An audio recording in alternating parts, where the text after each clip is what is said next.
First alert update: a Manitowoc County Appeals Court affirms the conviction of Ethan Hauschultz, a 2018 reckless homicide case.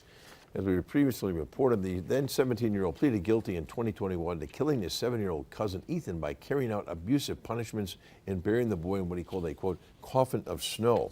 A judge sentenced Hauschultz to 20 years in a state prison and 10 years of extended supervision. Damien's mother pleaded no contest to several child abuse counts. She was found guilty and sentenced to 5 years in prison.